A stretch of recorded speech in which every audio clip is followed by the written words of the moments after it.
Oke, Assalamualaikum warahmatullahi wabarakatuh. Saya Adrian Dika Darmawan dan PM 2306250711. Saya bakal menjelaskan apa itu STP dan Ether Channel serta mempraktikannya dalam Cisco Packet Tracer.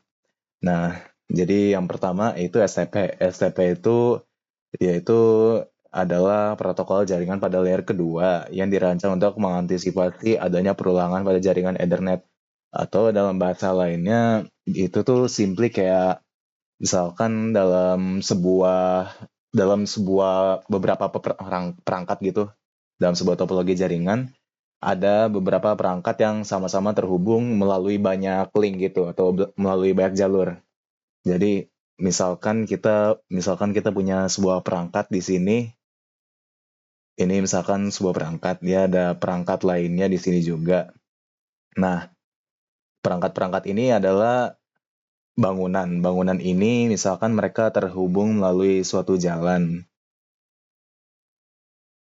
Di jalan ini, eh, di jalan ini, eh, misalkan dia ada satu jalan ke sini, tapi dia juga bisa bercabang dari atas ke sini, dari bawah ke sini, atau nggak muter dulu dari atas baru ke sini, atau dari bawah ke sini. Nah, mungkin juga di tiap jalan ini juga masih ada cabang lainnya kayak dari sini ke sini, atau dari sini ke sini, atau dari sini ke sini, atau mungkin juga dari sini ke sini.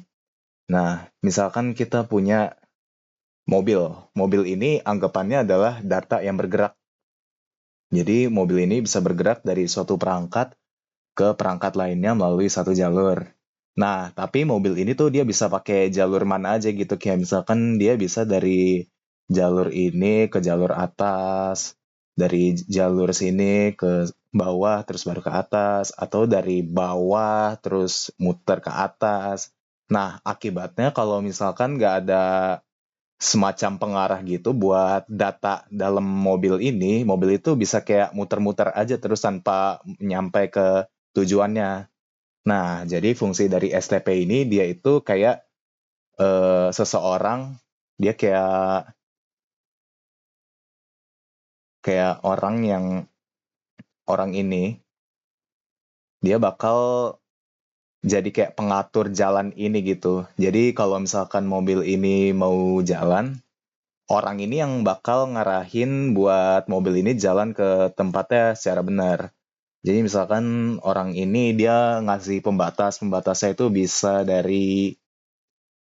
diblokir yang ini, jalan ini diblokir, jalan yang dari awal ini diblokir, ini juga diblokir. Jadi mobil ini bakal maju terus sesuai dengan jalur tercepatnya dari perangkat awal, perangkat sumber ke perangkat tujuan. Dia juga misalkan di sini masih ada percabangan. STP ini sebagai orang ini masih bisa ngeblokir jalan yang ini, dan juga jalan yang ini. Sehingga dia tuh memastikan bahwa data yang datang, arus data ini tuh lalu lintasnya melalui jalur yang tercepat. Dan juga memastikan bahwa data tuh nggak memiliki perulangan, memiliki loop lah di jalur yang sama gitu sampai sehingga nggak nyampe. Nah, STP berperan buat menghentikan hal itu gitu. Lalu buat Ether channel itu misalkan kita punya, oke, misalkan kita punya sebuah kota gitu. Nah, kota ini dia kota A kita sebutnya, lalu misalkan ada kota B. Nah, kota A dan kota B ini terhubung melalui satu jalur juga. Kali ini hanya satu jalur aja yang menghubungkan kedua kota ini. Nah, misalkan mobil ini mau destinasinya ke kota B dari kota A, maka mereka kan harus melalui jalur ini kan. Nah, apabila ada banyak sekali data yang melewati jalur yang sama, maka otomatis kan jalur ini bakal padat gitu. Jadi mau nggak mau, jalur yang dipakai ini bakal terhambat gitu. Semua datanya bakal bakal piling up, bakal tertumpuk di satu jalur ini. Nah, fungsi dari Ether Channel ini, mereka itu bakal membuat jalur-jalur baru dari kota A ke kota B. Jadi misalkan ada jalur alternatif gitu. Ini jalur alt. Nah, atau enggak dari sini kota B ke kota A ada jalur alternatif lainnya, sehingga kalau misalkan satu jalur itu penuh, atau misalkan jalur ini rusak lah, lagi dalam kondisi tidak bisa dipakai gitu. Misalkan lagi rusak gini. Nah, semua data ini tuh bisa pakai jalur-jalur lainnya, sehingga kalau misalkan ada satu jalur yang non-aktif gini, dia tuh semua data tuh masih bisa menggunakan jalur alternatif lainnya gitu. Jadi persebaran datanya tuh tetap mulus, semuanya masih bakal sesuai dengan rencana, sehingga semua semua mobilnya tuh bisa semua datanya bisa datang ke tujuannya itu dengan cepat gitu, dan tanpa adanya hambatan. Itulah peran Ether Channel seperti ini. Nah, sekarang untuk simulasinya kita bisa misalkan kita buat new saja. Yaudah, ini kita hapus aja deh. Oke, ini kita hapus. Nah, pertama kita coba di STP. Untuk switch-nya kita gunakan switch 2960. Untuk kabelnya kita gunakan copper crossover, lalu kita mulai dari F01 sama-sama ke F01, tapi dari sini juga F02 sama-sama ke F02. Oke, ini misalkan sebuah topologi STP seperti ini. Nah, untuk konfigurasi antara switch ini, kita sebut saja ini switch 1,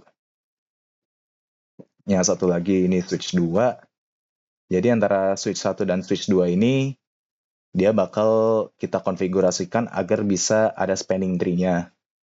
Nah, cara verifikasi spanning tree-nya adalah pertama kita masuk ke konfigurasi mode user privilege exec, lalu kita gunakan show spanning tree.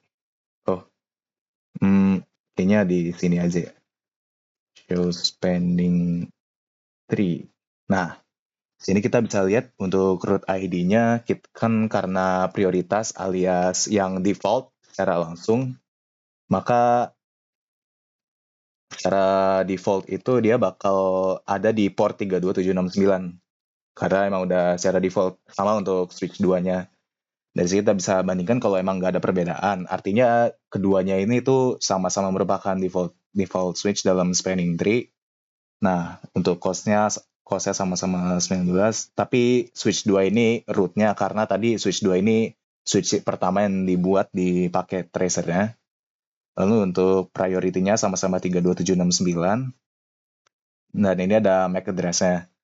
Nah, untuk interface yang aktif di spanning tree ini ada FA01 sama 02 tadi, sesuai yang kita sambungkan.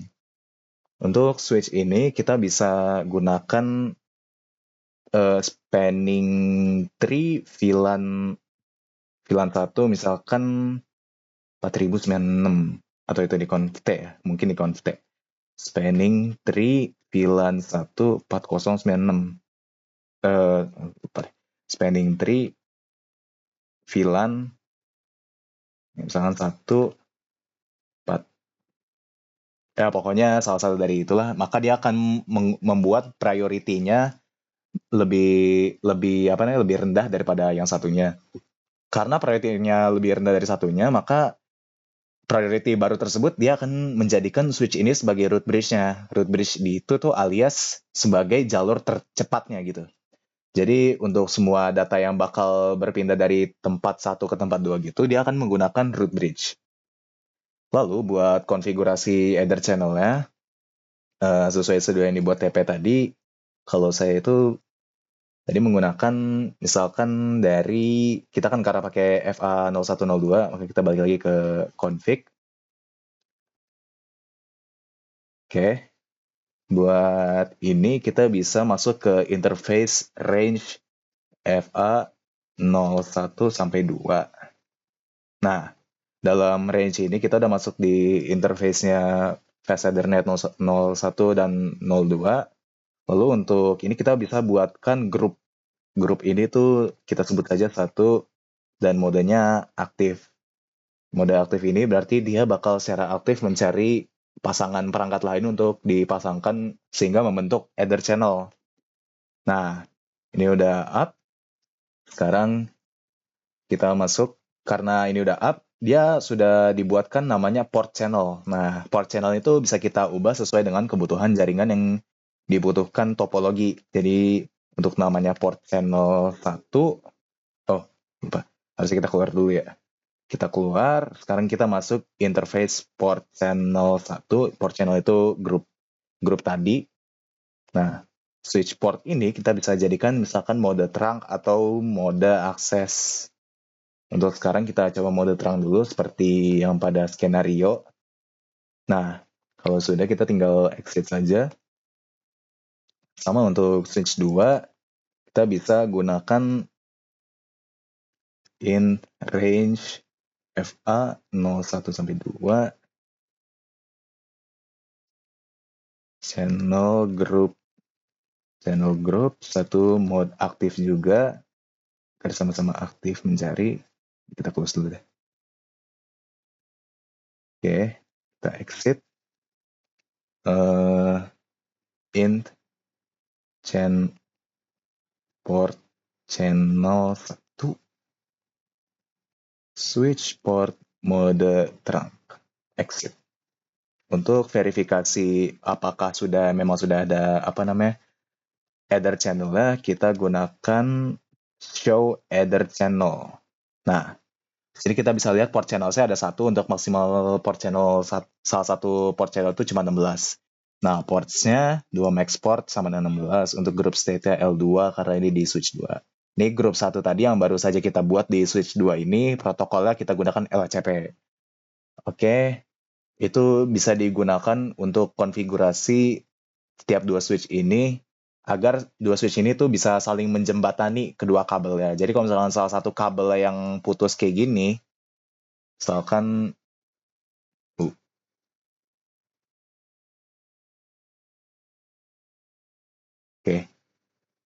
misalkan salah satunya putus kayak gini, tetap bisa kita lihat kalau misalkan dari sini